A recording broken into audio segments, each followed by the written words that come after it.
Great. So welcome, everyone. You are here today, hopefully, for a comprehensive distance learning or CDL outdoor school panel discussion. So we know that lots of folks are in the process of thinking about how to address the current situation, where we know that lots of students are having school online. And so outdoor school, of course, has to follow all of those guidelines.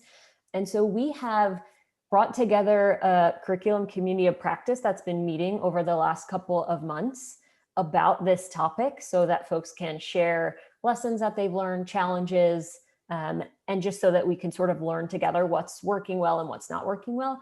And that community has been so great, and such amazing information, such practical, useful information has been coming out of that we decided to hold this panel to hopefully make that information a little bit more accessible to everyone around the state who's thinking about developing some sort of distance learning outdoor school program.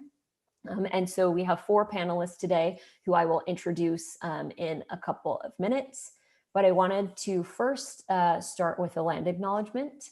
So all outdoor education takes place on Indigenous homelands, and all online education takes place on Indigenous homelands, right? Because the places that we are on these historic and current homelands of Indigenous peoples. And so we know that folks are calling in today from all around the state. And so we want to acknowledge and express our gratitude to the 9 federally recognized tribes in Oregon, as well as the many tribes and other Indigenous peoples who are not recognized by the federal government. And so these people have cared for this place that we now call home since time immemorial and continue to care for this land. And so we like to include a land acknowledgement to honor these enduring relationships up to and including the present day that Indigenous peoples have with the land. And so if this is not something that's currently part of your practice, we encourage you to think about how you might use a land acknowledgement to honor the Indigenous peoples in your area, wherever you are around Oregon. And we challenge you to think of this really as a first step rather than an only step. And this is something that we say a lot, that land acknowledgements are a first step rather than an only step. And I think sometimes people are left wondering, okay, so what's the second step? What's the third step? And if that's something that you're wondering, what I would really encourage you to do is check out the new online course that Dr. Spirit Brooks and Dr. Leilani Sebzalian just put out through our team it's called Critical Orientations, and it's about Indigenous perspectives on outdoor education. And this course offers really specific examples of how you can thoughtfully incorporate Indigenous studies into your program. So for example, how might you update your curriculum to learn from Indigenous analysis rather than teaching about Indigenous peoples? What else do I have here? Where might you challenge the idea that the land was empty or free before colonizers arrived in this land that we now call Oregon? And where are there opportunities to show appreciation for Indigenous peoples in the present day rather than sort of relegating them to the past in our curricula? And so I'm going to have Amy post some links in the chat if she hasn't already done so, that will give you the way to sign up for that course, as well as some additional information about land acknowledgements. And this map that's shown here is part of a website called Native Land, where you can actually put in your location and it will show you the tribes that have traditionally called that place home. And so we encourage you to take a look at that if you have not already done so. And then one last item that's really sort of food for thought, we don't have an answer for you, is, and this relates to our conversation today, normally you have your students in the same place as you in outdoor school. And so when you're talking about the Indigenous peoples who continue to steward the land where your program is located, the students are right there with you. And this year, you may find yourself working with students who are in a completely different part of the state. And so we just encourage you as food for thought to think about how you might address that particular challenge. All right. So I'm going to give a quick little Zoom overview here for those who are not super familiar. So down on the bottom left, you're able to mute and unmute yourself or start and stop your video. We do request that you stay muted when you're not speaking. For the most part, the whole beginning piece of this is going to focus on our panelists sharing information about their programs. And so most of us can just stay muted during that time. There's also a participants tab down at the bottom. And if you click on that, you can rename yourself. You can also rename yourself by hovering over your own picture, clicking on the three little dots and selecting rename. And you can raise your hand in this participants tab.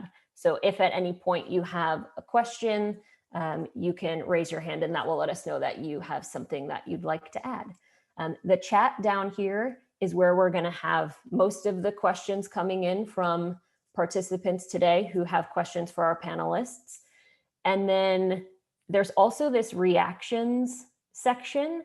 And I want to just recognize that the folks that are on our panel today are really being brave and sort of taking a leap out here. This has been sort of a stressful and uncertain time to develop these new programs. And so we want to make sure that this is a very supportive environment for these folks who are so generously sharing their experiences and the challenges that they've faced. And so you can use these reactions as they're talking to sort of show them a little love and appreciation for the work that they're sharing about. And then I'll also note that in the top right corner, you can change your view between speaker view, which lets you focus on the one person who's speaking, and gallery view, which will show multiple people sort of Brady Bunch style. And where possible, if it's comfortable to you, we encourage you to use speaker view because it helps you to sort of maintain your focus on that person who's currently sharing. All right. Next, I'm going to just give a brief overview of our panel structure so that you know what's coming. So each panelist, we have 4 programs represented, 5 people. They're going to give an overview of their program. Some of these programs they've already implemented and then are going to continue implementing in spring. We also have folks who are sort of in the process of piloting a program, as well as ones who haven't actually started implementing yet and are still in that development phase. And so it's our hope that seeing this sort of breadth of development will be helpful to you no matter where you are in your process. So as the panelists are sharing, we invite you to add questions into the chat. You can add these as they're going. So if someone says something that sparks a question for you, don't feel like you have to hold that question. You can type it into the chat right away. If your question's for a specific panelist, it will be really helpful to us if you can include that person's name in your question. And so we're going to actually save most of the questions until after all of the panelists have shared, because I expect many of the questions, multiple panelists would be able to offer insightful perspectives on. And so we're going to save the bulk of those until after they've all shared. And then we recognize that lots of you in the audience have probably lots of experience and ideas, or maybe other questions. And we want to have a platform for you to share some of those ideas. We recognize that our panelists aren't the only ones here in this room who may have some thoughts, ideas, or experiences with these topics. And so at the end, we will have a platform for sharing those thoughts and ideas. So next, we're going to introduce our panelists, but I will start first by introducing myself, which I probably should have done at the very beginning. So I'm Chrissy Bakke. I am the Curriculum and Professional Development Coordinator for the OSU Extension Service Outdoor School team. I will be sort of moderating our panel today, and I have 2 helpers from our team. The first is Sarah Cuddy. So Sarah, I'll let you introduce yourself really quickly. Great. Hello, good morning, everybody. I'm Sarah Cuddy. I'm the Eastern Regional Coordinator for the OSU Extension Outdoor School program. Thanks, Sarah. And Sarah's going to be keeping an eye on the chat. So if you have any questions or have any specific technology problems, Sarah's your person to get in touch with. And then also Amy, would you like to introduce yourself? Sure. Good morning, everyone. I am Amy Hoffman, and I am the regional coordinator for Southern Oregon. It's really nice Awesome. to see everybody today. Thanks. Thanks, Amy. And Amy's going to be keeping you sort of informed with links in the chat. So I'm grateful to have their help today. So now we'll go ahead and introduce our panelists. This right now will just be a quick introduction so you can sort of get the lay of the land. And then in a couple minutes, we'll sort of dive into the first program overview. So I'm going to turn it over to April to introduce herself. Hello, everybody. My name is April Shore, or Ducky, or Director Ducky. I work at Perrydale School District, and let me start sharing my slides. April, you can go ahead and hold on just for a moment. We'll let everyone else introduce themselves, and then I'll come back to you in just a couple minutes. Gotcha. Does that sound good? So I'm a student success coordinator at Perrydale School. I wear many hats, as anybody who works in a very small district knows. District test coordinator, the list goes on. But one of my favorite positions that I've held throughout the different schools that I've worked at is Oregon Outdoor School Program Director. It's my baby. So that's me. Thanks, April. And we will go on to the two folks from Camp Tamarack. Hi, everyone. My name is Lauren Rogers, but I more often than not go by Otter. My pronouns are she, her, and I'm the director out at Camp Tamarack, where we run outdoor school, summer camp, middle school, social emotional wellness programs, classroom programs as well. Oh, and now, of course, virtual outdoor school programs. Hi, everyone. My name is Melissa Mazuka, also more commonly referred to as Cedar. Pronouns are she, her, and I'm the assistant director at Camp Tamarack. Thank you. And we will go on to Samantha. Hi, everyone. I'm Samantha. I am a site supervisor for MESD, or Multnomah County Outdoor School. In non-COVID times, I am placed at Camp Howard, but now I do outdoor school anywhere. Thanks, Samantha. And Lindsay. Morning, my name is Lindsay Miller. I am the youth program manager at Willower Resources in the northeast corner of the state. But through that job, I also run and manage all of our outdoor school programs for our 3 districts. And fun fact, I saw John Jackson on there, and I got my start in outdoor school over 10 years ago in his program. So That's so great. Thanks for sharing. Awesome. Okay, so before I turn it over to our first panelist, I want to just go over 3 quick community agreements. The first is listen to understand. So this is something that we like to think about in all of our meetings. These next 2, I think, are really timely for this conversation, that we want to approach ideas and stories with curiosity rather than judgment. So if someone is sharing an idea or a way that they've done something that sort of makes you wonder, oh, why did they do it that way? Try to approach it from that perspective of actually wondering why they did it that way instead of sort of making a judgment about that choice. And the second is to approach ideas with a growth mindset. So we're going to have panelists sharing these amazing stories of the work that they've been doing. And we want folks to remember that these can be inspirational, something to aspire to, that there's no reason to feel behind or down on yourself if you're like, oh, wow, they've done this amazing work. I haven't done that yet.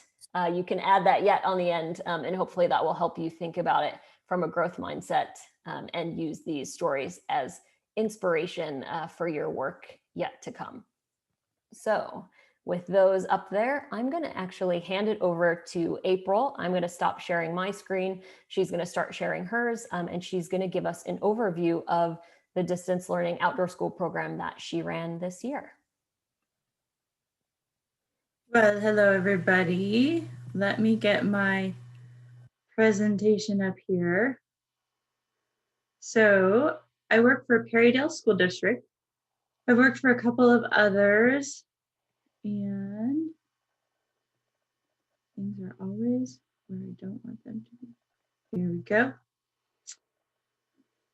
So all of my things, as I started making this presentation, I realized that all of my things are back at school so I could get my house ready for the holidays. So as I was going, oh, I should share this. Oh, wait, it's back at work. But so this is the background I had behind me. Just wanted to make the kids feel welcome. They love to see their name, pick it out. Anyway, Dr. Ducky is what I've gone by for many years, not because I'm a Ducks fan. Everybody goes, hey, what about us? What about the Beavs? Kids started bringing me rubber duckies one year at outdoor school. I had them as prizes and they wanted to give them to me, as sweet as those sixth graders can be. And so it just kind of transformed. I was Sunshine for the longest time, and now I am Ducky, and it's stuck for a long time. A little bit about me. Oh, let's go back.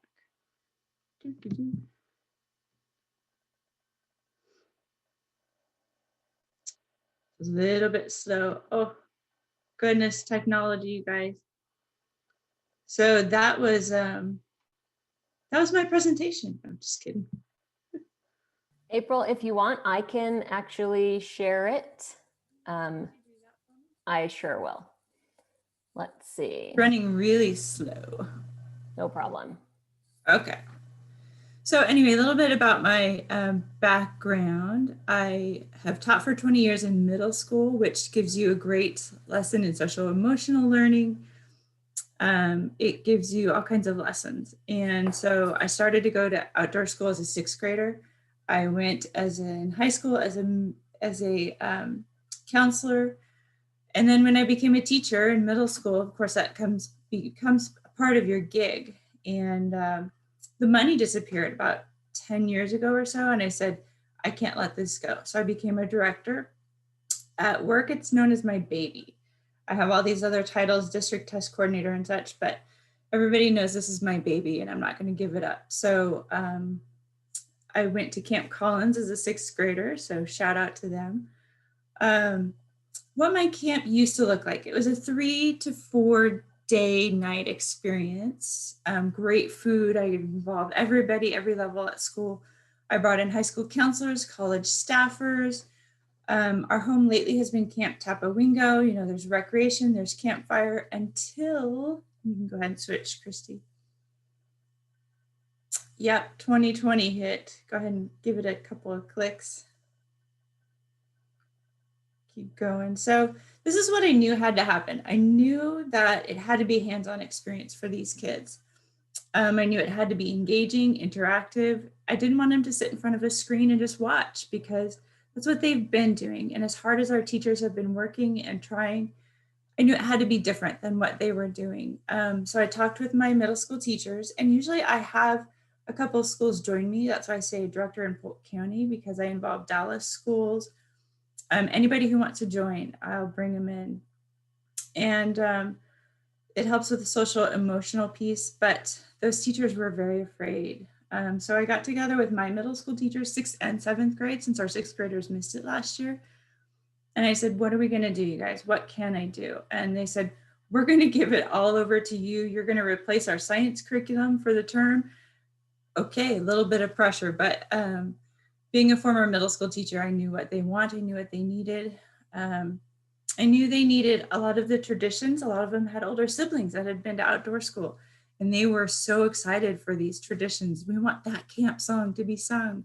We want our badges. We want this and that. So I knew that had to be maintained as well. And those are a lot of the faces, in case you're wondering, that I got to see every day. Go ahead and keep going, Christy. So we had a virtual outdoor school calendar. I did get Dallas Community School to join us, which I was so excited about, because it was more faces for us to be involved with. So we did keep a virtual calendar, and this is only the second half of our calendar. We had the 6th grade and 7th grade separated for the most part, just because doing 50 to 60 kids at once was a lot. I wanted them to be involved, to be engaged. And so we did usually a 6th grade session and a 7th grade session for everything. And then the Dallas Community School was only about 15 kids or so they could join either one. So we kept this, tried to keep this up to date, and the kids could just go click. This was also on the back of their book. Okay, next slide. So the workbook If you want to hit play on that, Christy, I put it together in a slideshow really quickly so you could see the different pages. I had to completely redo my curriculum, and I wanted to do that anyway before 2020 hit because it needed a redo. So this was a good opportunity to do that. I had various, you can see we just jumped from subject to subject. I just wanted to incorporate as much as I could in there. So I have geology, I had Indigenous Peoples of Oregon, Oregon forests. I think almost every subject that I did was brand new to us because I had to figure out a way to do it virtually. We got OMSI involved. We did arts and crafts, conservation, forestry careers, which was really fun and new. And of course, at the end were my puzzles and calendars. Next slide. And so that's a perfect place to, okay. So, and I am willing to share my book in an editable version, in fact. So, because there are parts I learned in there that, oh, that didn't work so well. The copy machine didn't like that, or I wish I could change that. I have already implemented all of this, and we spent like the last part of October, we spent all of November, and then the first week of December doing outdoor school with the 6th and 7th graders. So I've already learned a lot. So you are free to have any of my materials. The book, I'm happy to share. I did it in Publisher, but please, please, please take whatever you want, and I'll be sharing everything with Christy, and so you guys can take, you don't have to beg, steal, or borrow. So one thing I knew is that I wanted to get materials into their hands and mail. Who doesn't love to receive mail, especially in these days? So I sent them a big box. And what was in it, I tried to go through every single lesson and go, what could I put in their hands that they could experience with us, that they could make, any way I could get them involved using their hands. I did. So they had a journal, they had a songbook because it's outdoor school and we were going to attempt to sing. Warning, just expect singing is not going to go well, but it is what it is. And it's outdoor school, you have to do it. So it's going to sound messy, but by the end, the kids are going to love it. They're going to request it and you're going to make it work. So sing, don't be afraid of it. I got a new appreciation for any choir director out there. And we did a lot of repeat after me songs. So that helped to have, for example, me doing the repeat after me part. And then I had 1 or 2 students would unmute, those brave kids, and they would do the sing repeat after me part. And then everybody else who wanted to join, eventually more and more did, but it was a mess, but it was a beautiful mess, I tell you. They had a t-shirt and a fabric marker, and we thought they always get t-shirts, we always tie-dye. And it's one of the favorite parts, but we can't tie-dye. Obviously, I didn't think parents would appreciate me very much for doing that. So it's going to be an ongoing process. What we did do is we sent them a gold marker and we said, what is one word that comes out of this lesson? How are you going to remember this? And they actually wrote it on their shirt. So they've got a living memory. And then we're going to hopefully reverse tie-dye if we can get, because I made them green instead of white this year. They got a wood cookie and they got to put their camp name and their real name on both sides. They got a string. They got some starter pins. And let me show you. I realized all my pins were at school too. I make badges. And so this is another package that the kids got. And so they get badges. I make them an Ellie badge. And this year it was so important that they got that Ellie badge. And if you haven't seen Up, it's just about, it's a great story about making life adventurous. And so there's so many themes to Up that, and I couldn't believe how many of my kids hadn't seen it. So I recommended go see Up. They got little pins with rocks for geology. They got an owl pellet. They got a little owl. Amazon was my friend during all of this because I had every single item shipped to my house, which was a little bit crazy one weekend. I got on and made a big, huge order of all these things. They got magnifying glasses. The boxes, these are the actual boxes that they got to start their own geology.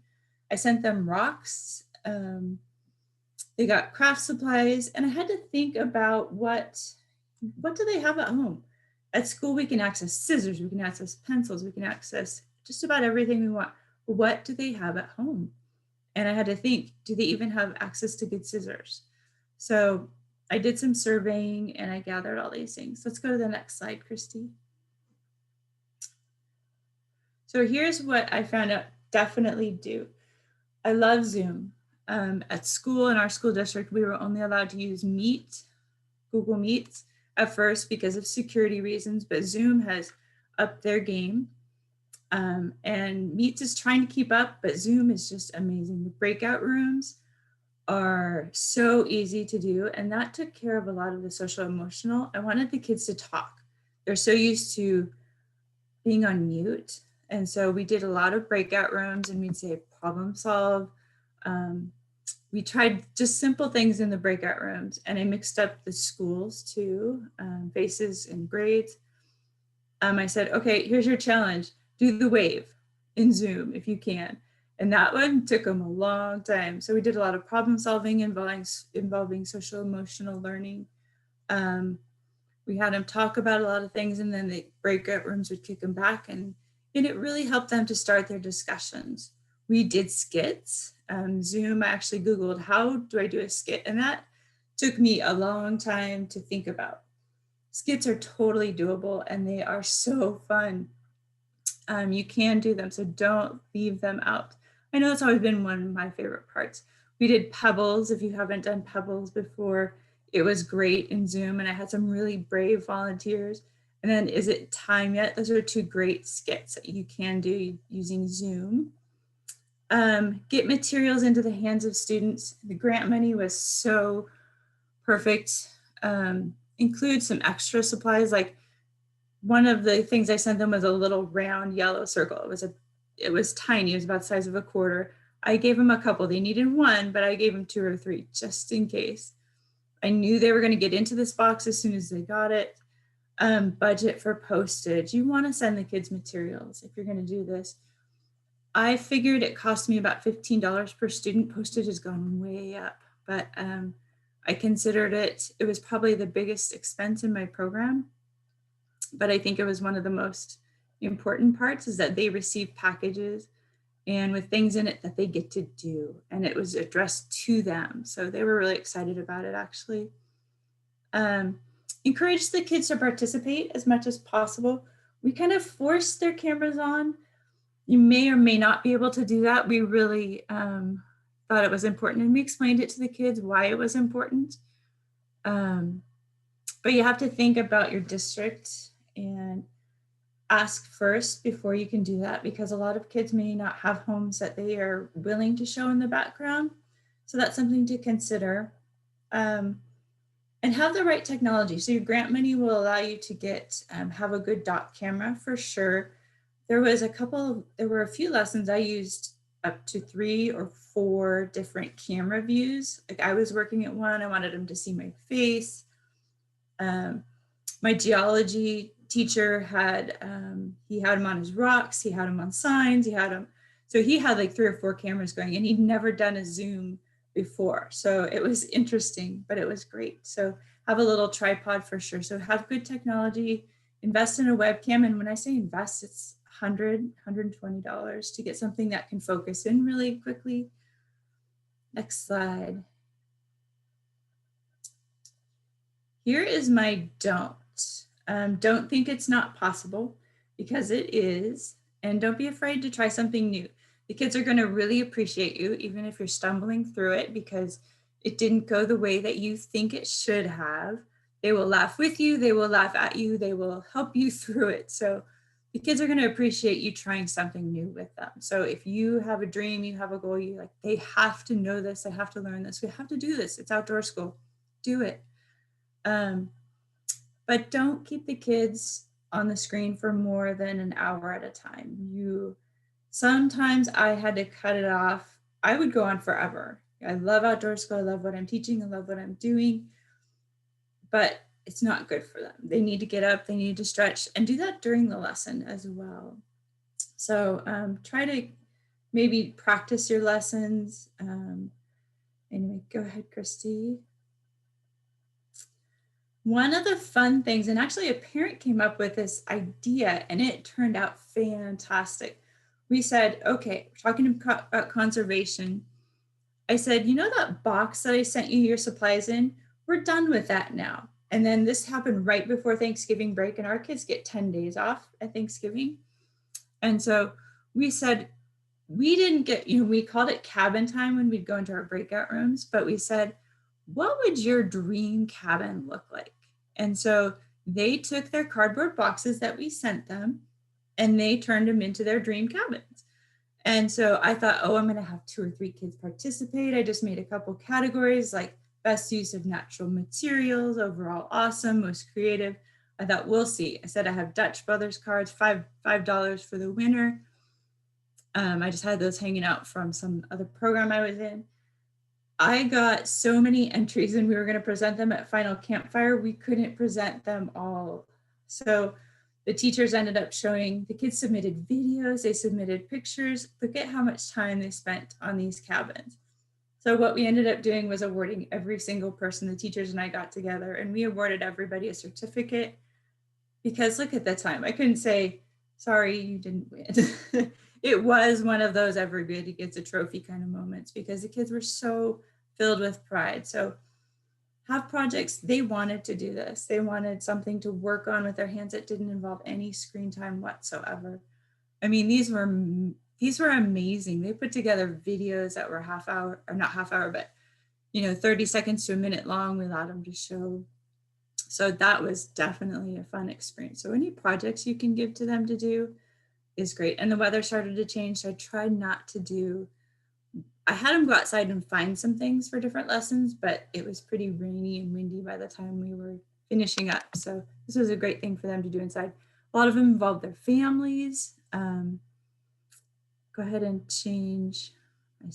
So I had some guests, and my geology teacher, he comes every year. So that's probably the one lesson, but even he changed some things up.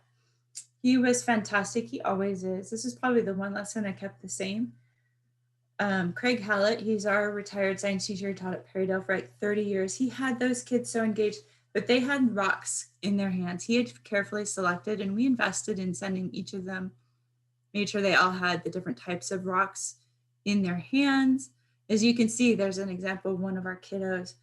They went through their lunchtime, even a lot of them, because they wanted to know what they had. Could he identify every single rock?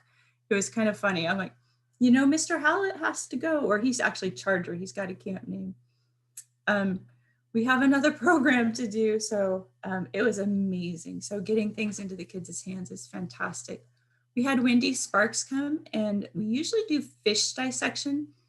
Wasn't going to do that to the parents, but we did do owl pellet dissection. So we did send each kiddo a pack with an owl pellet in it, gloves. They had a wooden pick, and those kids were engaged. In fact, I was telling another group that this is what I saw. I saw the tops of everybody's heads on every screen, because they were looking down. They found every owl pellet had something in it. So I would highly recommend doing some sort of dissection, and owl pellets worked fantastic. I put a big, huge sticker on the packet, do not open until instructed, and I didn't tell them what was in there either. And then Stephanie Craig was a wonderful guest. She's a basket weaver. She's a member of the Kalapuya tribe. She's used to working with the kids. Those are actually tattoos that she has on her chin. She is a basket weaver. She is a member of the Kalapuya tribe. She was $250 very well spent. She did 2 presentations for us. And she, if you have ever been out to Spirit Mountain Casino, there's a statue of a grandmother type figure and a younger girl. They're weaving baskets, and that is her great grandmother. So she is considered to be like royalty in her tribe, and that's why she went ahead. She knows the language. She got her degree in the language of her tribe. She's just wonderful with the kids. She's used to working with kids around the state in person. So this was the first time she'd done anything via Zoom. She gave me lots of materials for my book. And I'm sure she would love for anybody to reach out to her. Her husband is also a member of another tribe. They are super great to work with, authentic. She had so many stories. We didn't get to half of what we put in our book. And that's another thing too. Your teachers, my teachers are great. They're flexible, as I think a lot of middle school teachers are. They would do pre-teaching. They would just take the book, and I had way more in the book than I knew I could use, but the teachers went ahead and they pre-taught lessons, and they'd go over, okay, here's what we're going to talk about in outdoor school today.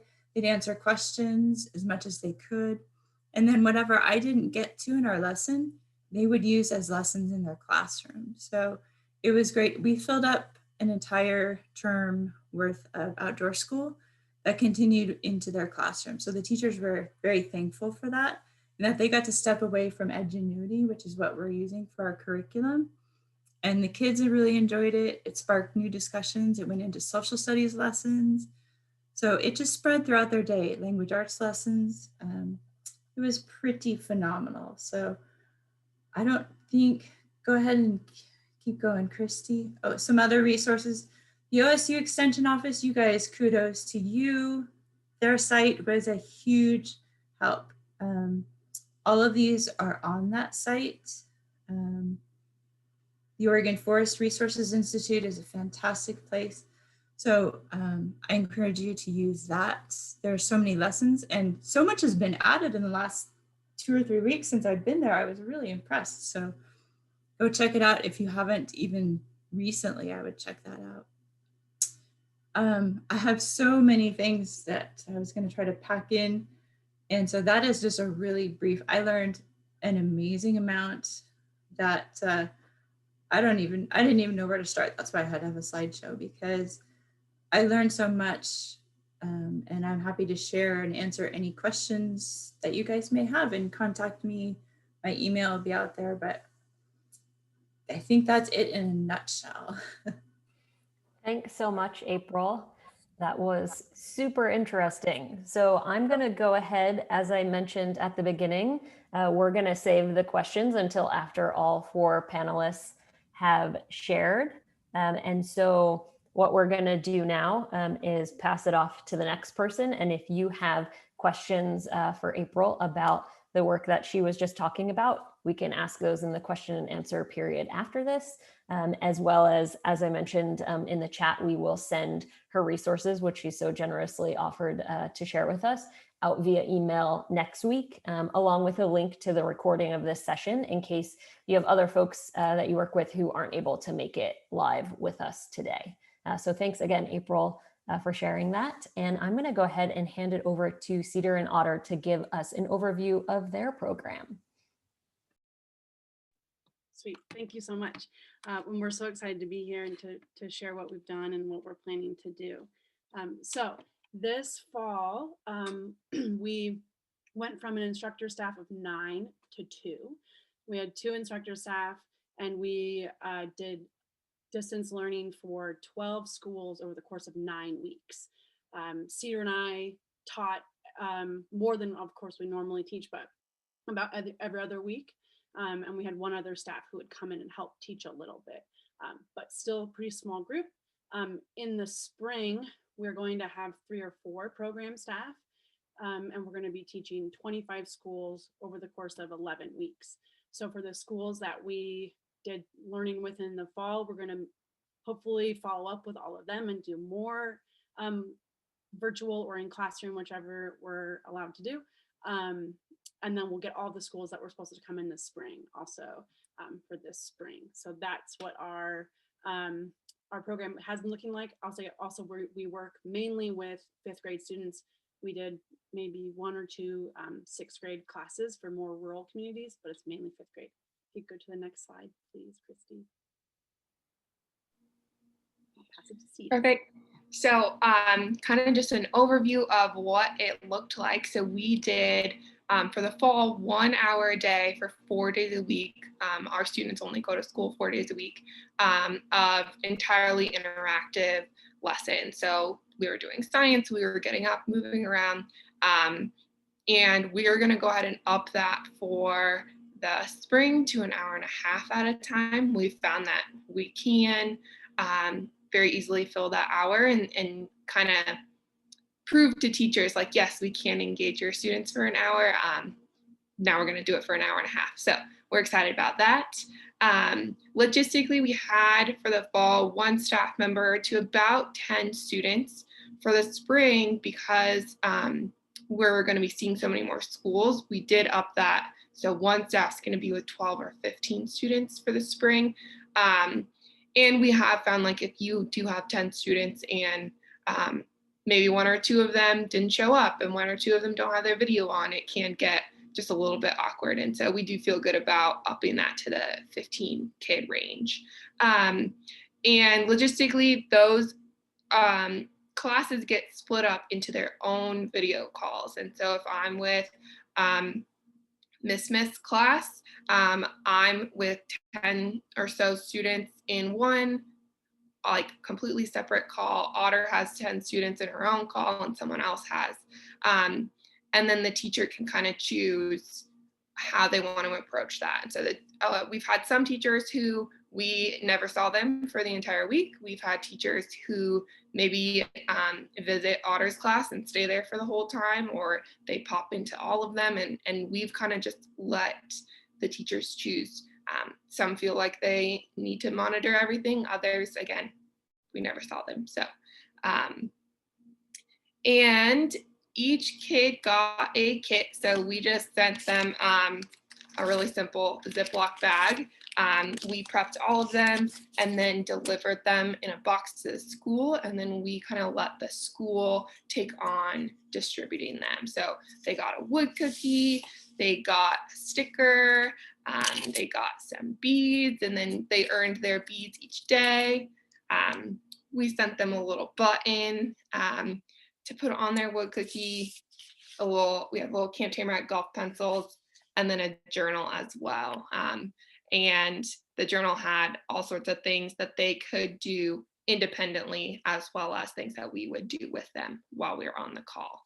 And so I'll pass it over to Otter, who will go over just a little bit more about what our content was and how we developed that. Thanks, Cedar.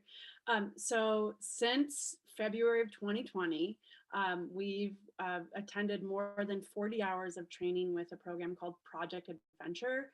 They're based out of Boston area, Massachusetts area. And we've been working with them to learn intentional social emotional learning practices and activities to be able to scaffold lessons where students are being supportive, and it's working through this control to empowerment group dynamic.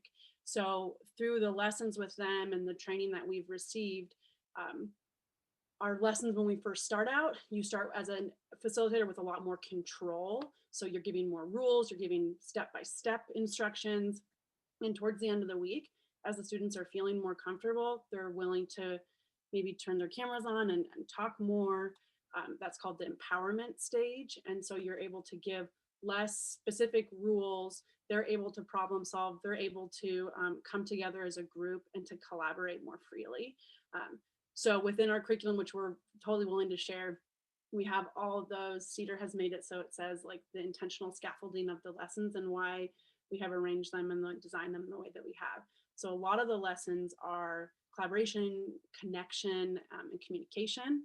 We also do science as well. So we do I Notice, I Wonder, It Reminds Me Of. Kids will go get a leaf or a piece of fruit or a vegetable or a houseplant or a Christmas tree we had to do I Notice, I Wonder, It Reminds Me Of as a group. We also do some observation skills as well and questioning strategies through that lesson.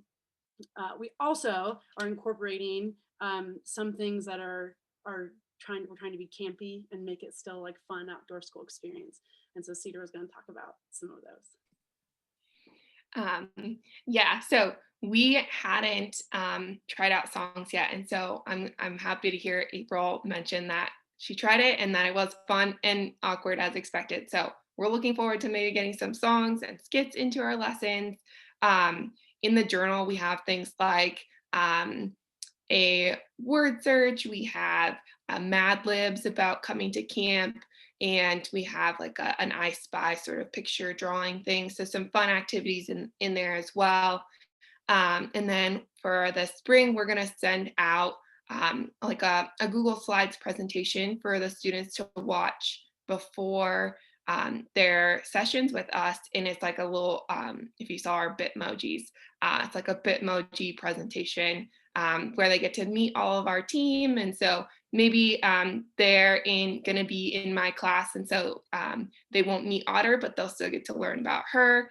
And they do like a little Bitmoji tour of camp before visiting us. So they have a little bit of background about camp.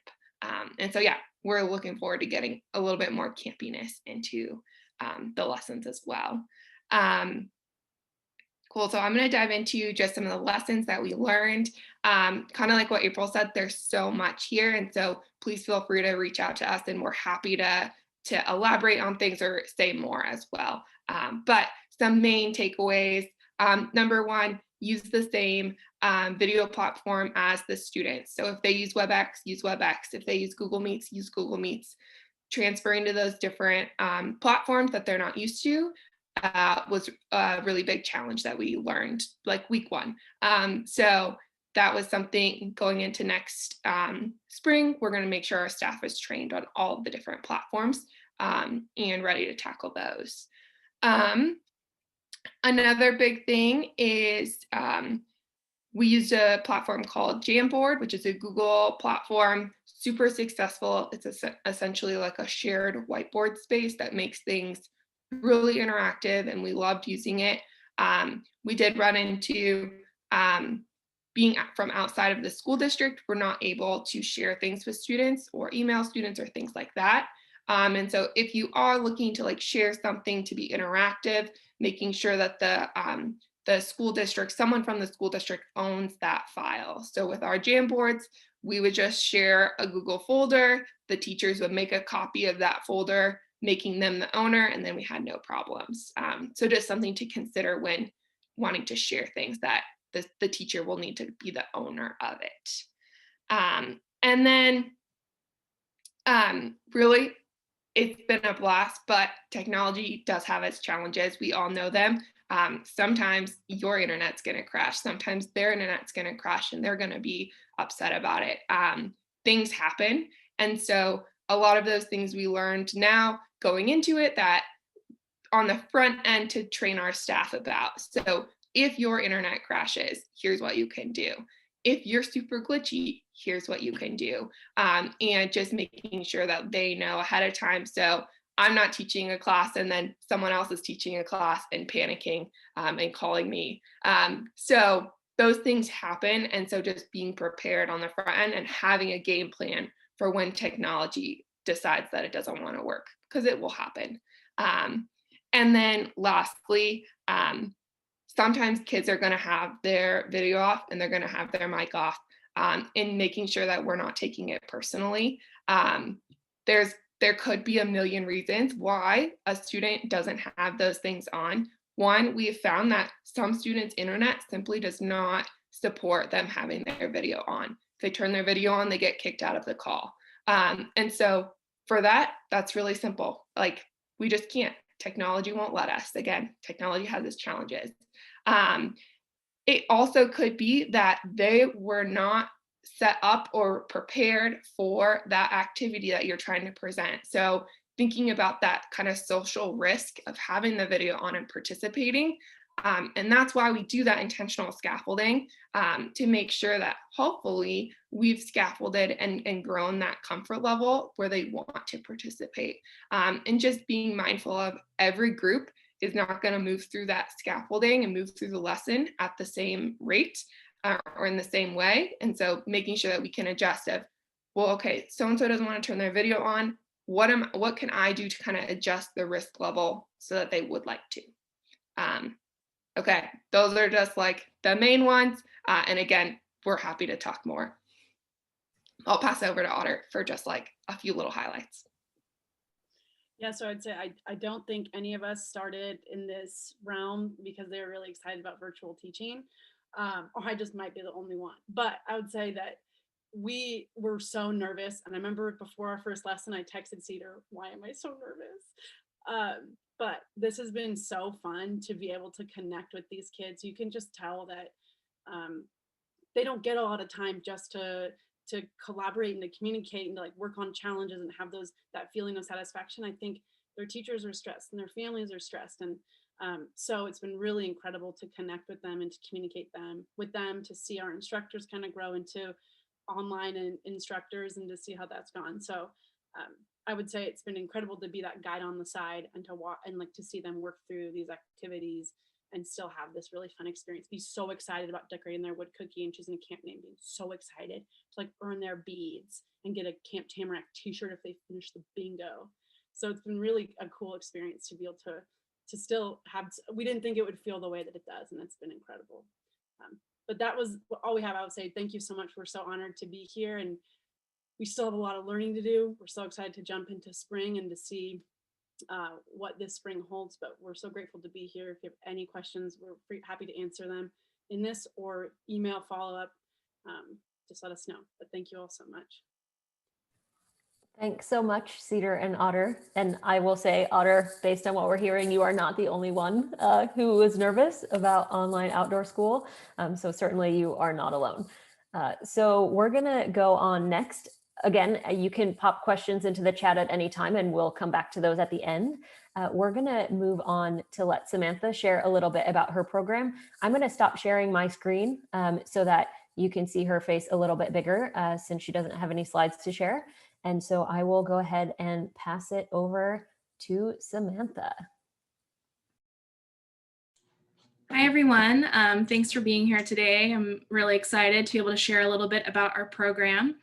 So I work for the Multnomah ESD, and we serve typically in normal times. We have 6 different sites that we serve thousands of students all across Multnomah County. We have partner districts in Clackamas County, and we serve Hood River and some folks in Columbia County. So we're kind of this huge program.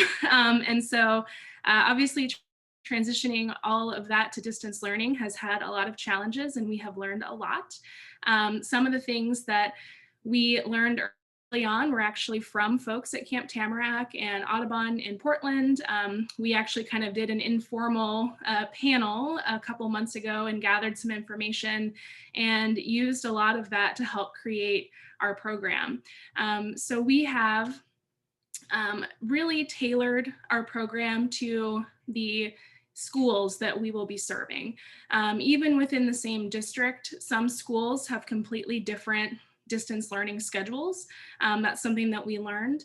Even within the same district, we have had hiccups with the types of technology that folks are using and how to access that and make it so that students can get to what we want them to get to. So really communicating with individual school districts and administrators and schools in general has been something that we have learned a lot. We also have been trying our best to incorporate as much interactive material as we can. We decided that we were going to create 6 synchronous lessons for each school. And one of our teams, we have educational teams, we have 4 right now in our pilot that will expand to 7 once we're finished with our pilot time. And we're going to be providing those 6 lessons to every school. And I'm going to go ahead and share my screen so you all can see the lessons that we have created. So on my screen, you should be able to see the outline of all the lessons that we've created for folks to choose from. During our pilot, we decided to just kind of choose the lessons that we felt most confident and comfortable in for our districts and schools. But eventually, once we get a little more confidence and a little bit more comfortable with some of these lessons, and we know that the needs of students are going to change throughout the year. As teachers cover more of their science curriculum, we want to be able to provide them with different options of things that maybe they haven't covered yet by May or June. So these are some examples of things. Our first day is, again, that I notice, I wonder, it reminds me of, similar to some other folks that we've seen. And then we have kind of 3 options for each of our resources: plants, animals, water, soil, and weather. And then we have a final day where we'll do a wrap up and talk about human impact and talk about how they want to take the information that they've learned and share it with their own communities. So those are some examples of the lessons that we have. And I'm going to go ahead and go over to just a little kind of snippet of what one of the lessons looks like. So this is our birds lesson, which is also accompanied by an owl pellet in our kits, and I'll talk about our kits here very soon. But their lessons are structured to be fun. All of them have an social emotional learning component with them. One of the things that we learned a lot along the way from teachers is that the social emotional learning is huge for students right now. They are really struggling with really connecting with each other and finding ways to build relationships.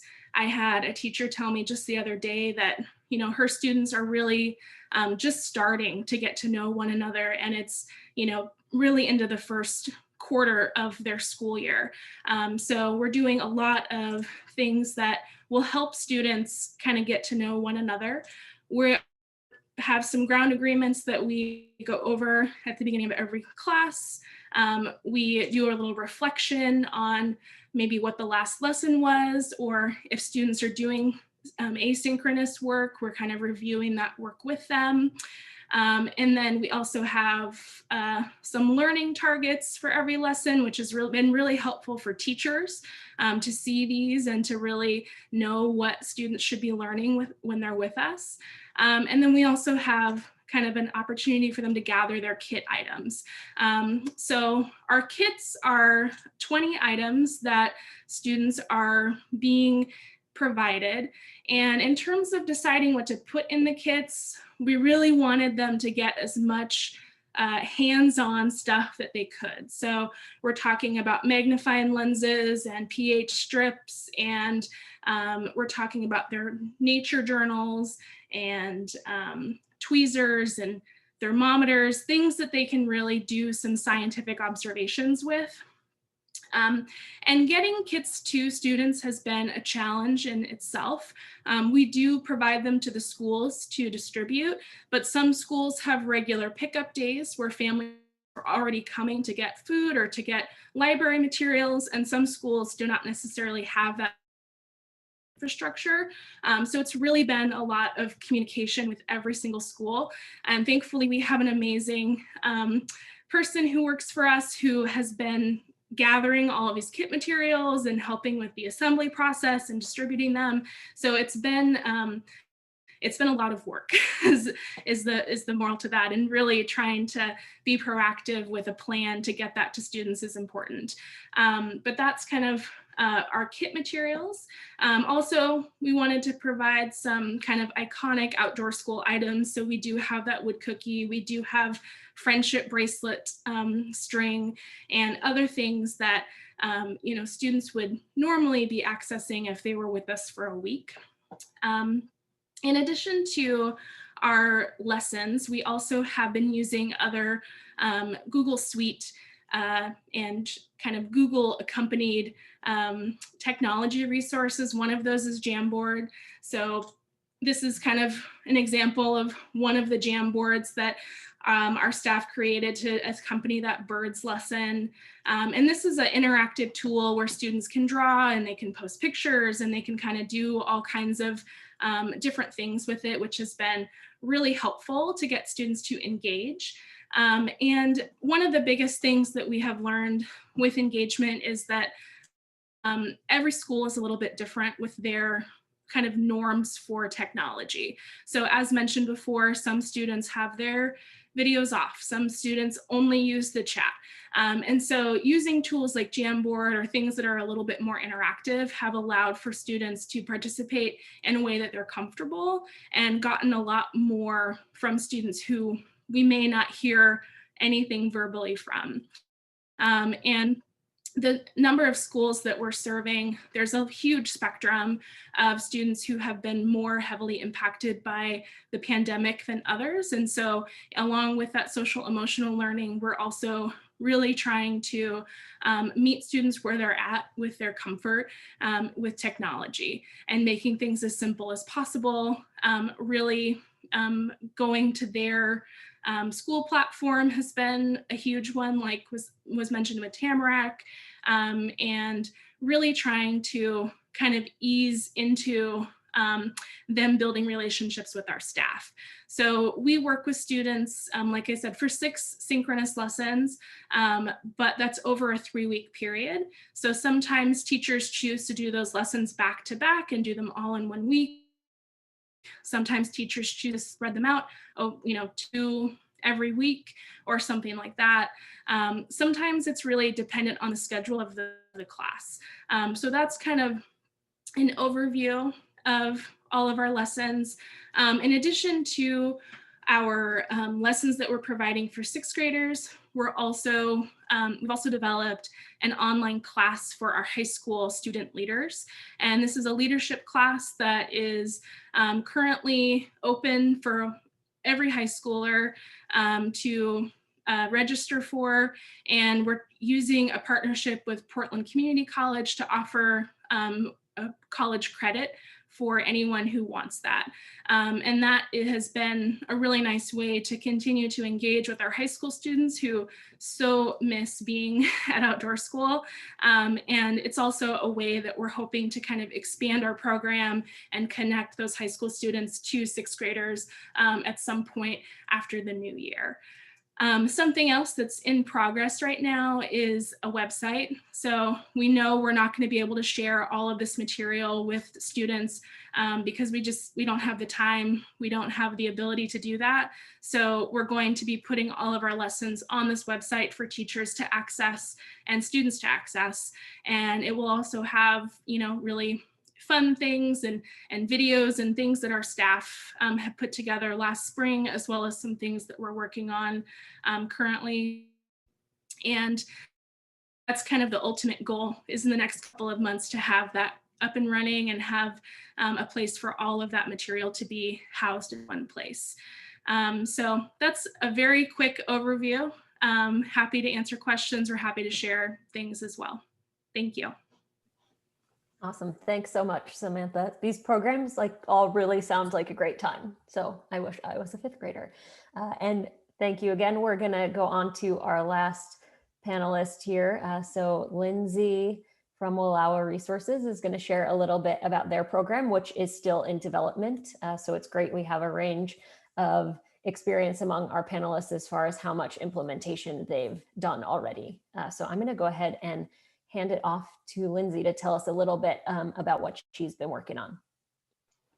Gosh, saving the least complete for last. Okay, well, I'm going to make all of you feel really good. So a little context, right? Where are we? This is a map of Oregon. We're all the way over. We can wave to Idaho, basically, in the northeast corner of the county. And we are very, very remote. We're about an hour and a half from the nearest population center of about 10,000. We have a population of about 7,000 spread out over our entire county. And so we serve all 3 school districts that are here, which are all pretty small. Our traditional program, the way it ran pre-pandemic, was, we would take all 4th, 5th, and 6th graders. And that's because we've been running this program long before there was state funding for it. And our class sizes are so small that to get kind of a group size that's big enough to actually break into 4 teams, we really wanted to include all of them. Plus, it kind of affords us this really unique opportunity to really ground our program in place-based learning. We switch between 3 different sites that are pretty unique to our county and unique to specific issues in our county. And we have the ability to do that because we don't do a residential program. So in a typical year, it would only be just a 4 full-day program because we have 4-day weeks. So in some ways that made us thinking about transition a little easier because we're not trying to transition an overnight camp program into something. But what we found, and maybe I'll start with lessons learned. So schools locked down last spring and we were thinking, okay, like we're going to create this online program and it's going to be great and we're going to help support the teachers. And our teachers, who we have great relationships with, along with our administration, they just full on were like, we are utterly overwhelmed, we cannot, and didn't want it. So we kind of switched gears into, in addition to outdoor school, we run a whole host of other out of school outdoor education programs. So we sort of switched gears into supporting community learning and parents and families and all of that, which in many ways has helped kind of prepare us, and I'll kind of go into that, but prepare us for how we're going to do outdoor school. So we kind of did all that through the summer, and then we started gearing up in the fall. And unlike so many other parts of the state, we actually opened. So our kids were in school, which was kind of unique. So again, we were thinking, okay, we're going to be able to do some sort of adjusted program, right? Like we'll be able to be outside, we'll have smaller groups. Maybe we won't do all the classes, right? But maybe we could do them individually or take one class. And what we also found, and I would say this is a huge lesson learned, we kept waiting and waiting to hear back from our teachers. We were trying to like give them grace because things were crazy. And they were also just too overwhelmed because opening up provided a ton of new stress for them and a ton of just, there was a lot of fear over liability and just issues around everything. So transportation, even just having guest visitors, things like that. So we ended up not being able to do a program in the fall, even though we had kind of made all these preparatory plans to do sort of a modified in-person social distance program. So kind of my big lesson from that is for any program that's kind of thinking, okay, what's spring going to look like? Just make your decision. Like definitely communicate with your teachers, communicate with the districts, find out what they need and want. But then you as a program have to decide, okay, this is what I'm going to do and this is what we're going to offer, and then roll that out. Don't be in this place of waiting and trying to create endless flexibility, because while we would love to do that, everyone is strapped for resources right now, and it ended up hurting us. So what we're doing now is we didn't think we were going to be opening in January for schools in person. Now it turns out they've adjusted the metrics for rural districts again. And we are, unless we get a whole influx of new cases. But I have a feeling schools are still going to be pretty wary about doing any kind of in-person programming. And so we've just decided to go ahead and roll out a modified distance learning kind of outdoor school program. And we're going to model it off of some of our other programs that we adapted over the summer. So, and I have the ability to screen share, right? You should, yes. All right, so I'm just going to take you to our website if I can find it. Let me see. So this is our website. The one advantage we have is, so while we run outdoor school, we are this bigger organization that I sort of run the education program, and we run a whole slew of other outdoor education programs. So we already had a website to work off of. So this is an example of some of our out of school programming that we have on there. And we already had an outdoor school page. One of the things that we switched to once the pandemic started was we created this virtual resource page, and I'm just going there right now. We'll see how quick my computer. And so early on, we switched to creating sort of these community resources to support parents that were doing education at home. We, as is echoed with everybody, spring didn't go very well, and teachers were doing the best that they could, but there was a lot of holes in the education. So we were creating a lot of STEM curriculum that parents could easily do at home with additional resources and things like that. But again, geared towards not needing to be super, super parent heavy, more parent facilitated, but can really be accessible to the kids. In addition to creating those resources, we also put together over 200 like community resource kits that we placed at different drop points in the community that had all the resources, printouts of the activities, some extra materials that kids might need to do the activities. And so we probably did this 3 or 4 times. So we got really good at creating these sort of collaborative kits with community partners. And then come end of summer, we usually have a full science summer camp for 2nd through 5th graders, which is not totally dissimilar from outdoor school, but a little more fun focused. And we also had to switch that to a virtual format. And we created, and you'll see on here, there's 5 days. So I'll just click on one. But we created these sort of outdoor learning lessons that, sorry, my computer's being a little slow, that had kind of fully immersive explanations of what topics we were covering, and then had links to different experiments. With this camp, what we did is, usually kids sign up for our camps way back in spring. So we already had a full cohort of kids that had signed up. So we made it public and all of these materials available to anyone, but the kids that did sign up, we put together full kits. So that includes like measuring out even Epsom salt and everything else, and like everything was in there so that kids had full instructions, and it was really, really easy and accessible because parents don't need more to do. And as a working parent, I can attest to that. It's not easy to to do all of it. And then in addition to that, we also had optional Zoom classes that went with each of those. And we learned a lot of really good lessons about doing Zoom lessons with kids. Most notably that, at least with the younger age group, we found anything beyond 45 minutes just didn't work.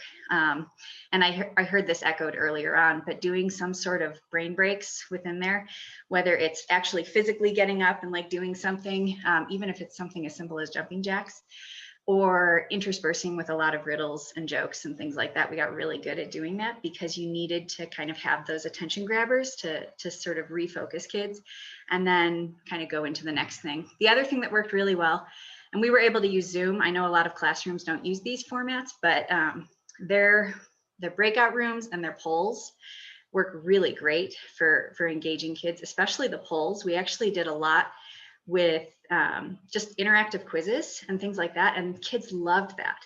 Now, I don't know that, so our schools use Google Meets. I don't know that that's something that you can do on that platform, but I think it would be really easy to translate like a Google form or something like that you could do. But the nice thing about the Google poll or the Zoom poll is that you can kind of in real time show the answers, and kids can kind of see those, and that, especially for kind of a hook in the beginning of lessons, really, really helped to engage kids.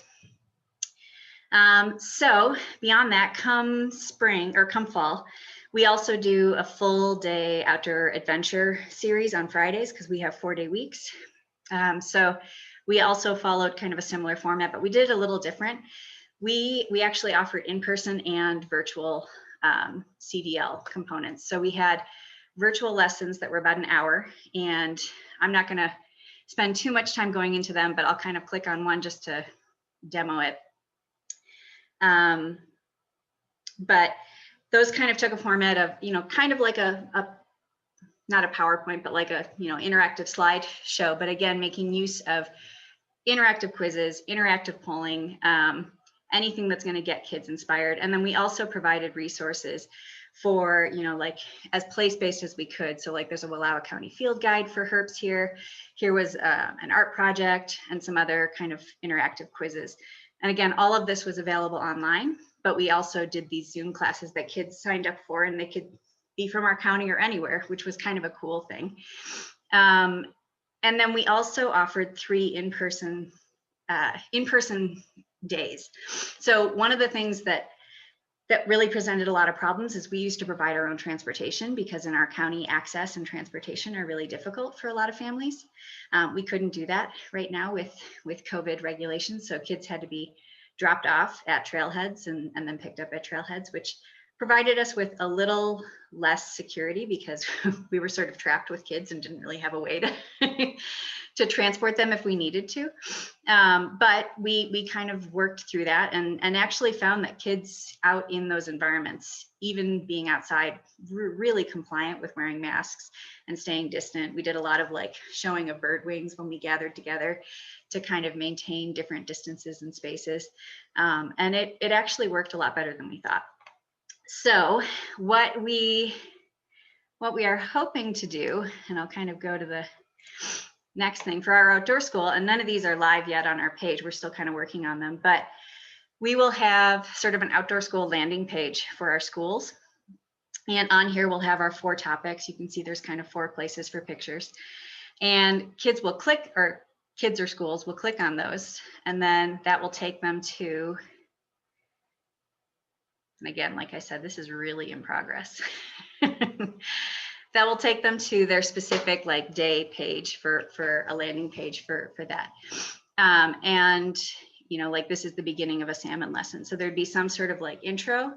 And then from there, we would have links for videos. We would have links for, you know, different PDFs and other things. Our plan is to have this be kind of like an asynchronous model. So we will provide districts with journals and bags full of supplies. If they are in person in school, it'll be a lot easier because we will just provide big kits for each class. And they will be able to do that work in the class. And then we will kind of Zoom in or Google Meet in and do some sort of an intro lesson that will kind of set the stage for what we're talking about, give it context in the county, really tie it into this place. And then there will be lessons that they can kind of follow along with all of the resources that they need. So links on here, any additional resources. So like for this one of our staff, when she was still with us, was putting together, you know, all of the resource pages that would kind of correspond with the journal pages that she'll be using. And then kids and teachers will be able to kind of go through those lessons as is. You know, we're still putting that together, but like I said, we got really good at putting together kits. So I'm not too worried about that. And our schools have been really good about being able to parse out information if we need to. In terms of, there were some things I was going to mention. In terms of what those pages would include, right? I had mentioned we'll have, you know, base information that will complement the journal pages. And then what I'd like to see is a really, really well scaffolded, like it'll say correspond to each page in the journal so that it's really, really easy for kids and teachers to follow. The last thing we need is something that's more confusing. And so each page, journal page, will correspond to different links and different things that very directly relate. And it's not just like for them to find piecemeal. I also really like the idea of these jam boards that I'm hearing about. This is new to me and I'm like super excited and want to like figure it out. But also Google Forms and quizzes and things like that that can then tie in other information and make, you know, sort of their journal more interactive. Another unique thing to our program is that at the end of our 4 days, we usually have a longer day and incorporate what we call celebration time. And it's sort of a big wrap-up closing activity that sort of synthesizes the learning from the week. And usually our lessons, like I said, they're very place-based, but they're geared around common themes. So, you know, some years it might be humans and fire on the landscape, and other years it's humans and restoration and rivers. And, you know, this coming year we were going to be doing salmon and watershed health and things like that. So I'm hoping that one opportunity that all of this virtual learning lends us is that we can have different guest speakers and kind of create a really interactive debate around, we have a very old dam that is in the process of needing to be restored and replaced, and hopefully creating more fish passage. And so bringing in really cool interactive experts so kids can prep for kind of a debate beforehand. I mean, I say a debate, but a discussion beforehand. And then we'll be able to actually like bring these people in and have a more interactive conversation. We've done that in person, but again, we're limited to who's available in the county at that time. So doing something like this really affords us the opportunity to bring in new and really interesting resources. The other thing that I would say has worked for some of our other programs that I'm hoping to incorporate into this, since we can't be together, doing some sort of like community art project. So some of the activities that we had done with our other community resources were creating these projects, these interactive projects, and then having kids display them outside of their houses. And they can share pictures of that or not, but then it's as a community, I mean, we're not that big, you're seeing it all over the place. And that's a really cool thing. And given that we work with every 4th, 5th, and 6th grader in the county, there's the potential to really in this time of separation feel really connected and see these things. And I think even on a broader scale, that could have meaning. So thinking about some sort of a recycled art project or thing like that ties into some sort of a synthesis activity. Another thing is a community nature scavenger hunt that we've done. And again, I feel like we have an opportunity because we're a little smaller to do that. Not that we want people to all congregate in one place. That wouldn't be good. But in their own time, like going to some of these places and like looking for different things that correlate back to the learning that we're doing. Yeah. I'm trying to think if there was anything else I was going to bring up. Oh, another opportunity, and I would just kind of throw this out, since we're all kind of rewriting the book, we kind of figured, why not go outside of the box? And so it's sort of opened up an opportunity. We've been working with some cultural organizations in our county. One of them, the Maxville Heritage Center, which is a Black logging natural history center that kind of talks about the history of this place. And they have been working on creating a curriculum that they've been having trouble getting into the schools. And so we kind of approached them and said, well, hey, like, here's this opportunity where we can kind of pilot this. And, you know, we're sort of starting from scratch. So I would say leave yourself open to using this as an opportunity to not necessarily make more work for yourself, but make new connections with especially cultural and social organizations that could really enhance your program and give them a platform to share curriculum that maybe would have not been as easy a fit into a traditional outdoor school program, but given that we're doing virtual stuff, might lend itself more easily. And so kind of looking at this as an opportunity to create something new that might enhance our future outdoor school participation and create new partnerships that could lead to other things. So I think that's kind of all. I wish I had more to show you, but like I said, we're still in the very zygote stages of forming all of this. Yeah, so I will stop sharing. And yeah, and I would encourage anybody, please go to our website. There's lots of kind of cool resources that while I still had staff, they were creating, because man, they just had time and I didn't. So Thanks so much, Lindsay. And I think I can probably speak for everyone that you are not giving yourself enough credit for all of the amazing work that you have done up until this point. So that was super awesome. And we can't wait to hear about how it goes when you sort of roll it out as outdoor school. So thank you so much for sharing. And I'm looking at the time. It has just flown by as these programs have described all of the awesome work that they're doing. And I feel like I have such a better picture of the challenges and opportunities that are coming out of virtual outdoor school. And I'm so happy that Lindsay ended on this idea of looking at where we can see this as an opportunity rather than just as a challenge. And so I really appreciate that ending on a positive note piece. I want to share my screen just for a second here and invite y'all to join our community of practice. So as I mentioned at the beginning, this panel came out of these meetings that we're having every other week where we talk about these exact kind of topics, but it's a much more informal setting. And so there's lots more back and forth between the participants. And so if this is something that you're interested in, please consider joining us. We've been meeting every other Thursday afternoon, but we're gonna sort of put out a new survey in the first week of January to see if that's still the best time for folks to meet. So even if that time hasn't worked for you yet, what I would encourage you to do is either register for it anyways on our events and workshops page, which Amy is going to paste the link into the chat, or you can email me directly and I can make sure that you receive that survey so that we include your availability in selecting the day and time for our spring 2021 meetings. And then the last thing I'll mention before maybe we'll be able to fit one question in is we've made a Padlet, not a Jamboard, so much talk about Jamboards, that was the word in my head.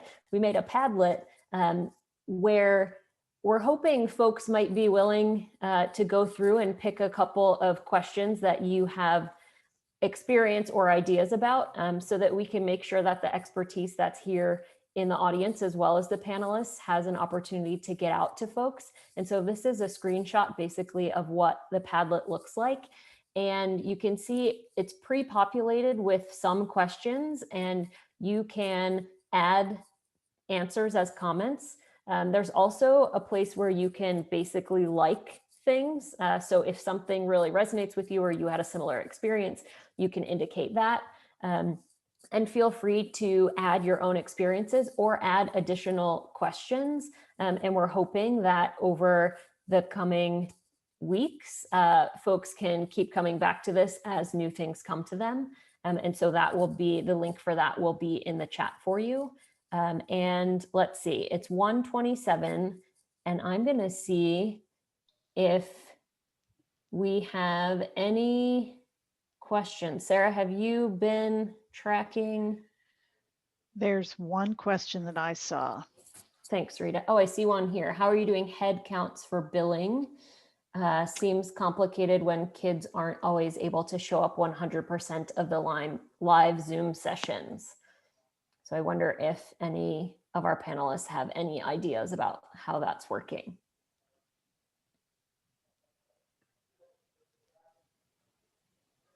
For our part, we had already talked about going off of the class sizes, because all of the materials and the work going into creating all the materials, regardless of Zoom sessions, was going to be made available to the classes. So any kids that were enrolled and were planning on participating, that was going to be what we were kind of counting. And then hoping that they would go to the Zoom sessions. But we would also record the Zoom sessions. So if kids can't show up, then that information would be available. So again, kind of creating that situation where it's like it is fully available and they're still expected to participate, whether they can show up or not. We do the same thing at Camp Tamarack based off of, since we've staffed and trained, designed everything for all the kids, assuming that they'll show up, we just bill for what the numbers that we were given, just like we would for outdoor school. Thanks. And we have another question up. Oh, sorry, Samantha, were you going to add something? No. Okay. We have a question about what's a reasonable charge per student for providers who are doing these live Zoom meetings. And no pressure, but I wonder if anyone would be willing to share how much they're charging per student for these types of programs. I'm curious if that comes back to what your original contract for outdoor school showed, you know, because putting together an original contract with the outdoor school district, you know, you have a price per student amount. And I believe districts were kind of told to honor that regardless of whether this is like an amended program or not.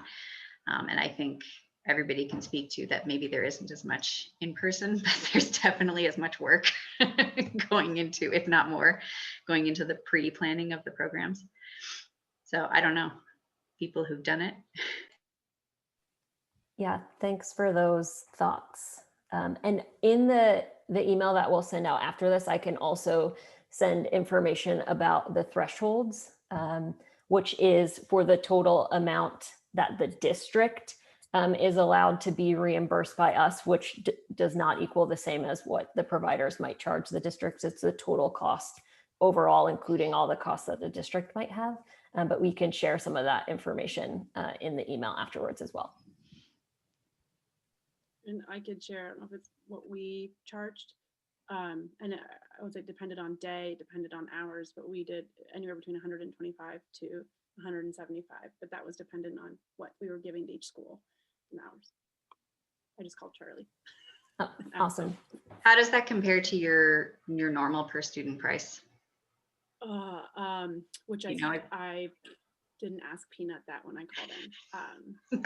I'm not sure, because I know we were going to increase it Okay. just to more reflect the actual cost of outdoor school. Sorry. Awesome. Thank you so much. And we really appreciate everyone's willingness and generosity with sharing what's been going on with your program, some of these details that maybe surely everyone else here on this call has benefited a lot from hearing. And I see that it's 11:31. And so out of respect for everyone's time, I will end us here, but please expect an email from us early next week that has the recording, has information about how you can get in touch with folks if you have some questions, as well as resources that the panelists have shared with me to make available to you. So you can have a look out for that. And if you have any questions in the meantime, you're always welcome to email us at outdoorschool@oregonstate.edu. And I would like to very much end on, again, a huge thank you to these panelists who have so generously shared their experiences and been so vulnerable up here with us and showing us how much fun distance learning outdoor school actually can be when we put the work in. So we truly appreciate you and thank you again. And everyone have such a lovely afternoon. And you can expect an email from me next week. So thank you very much, everyone, for joining us, and especially to our panelists.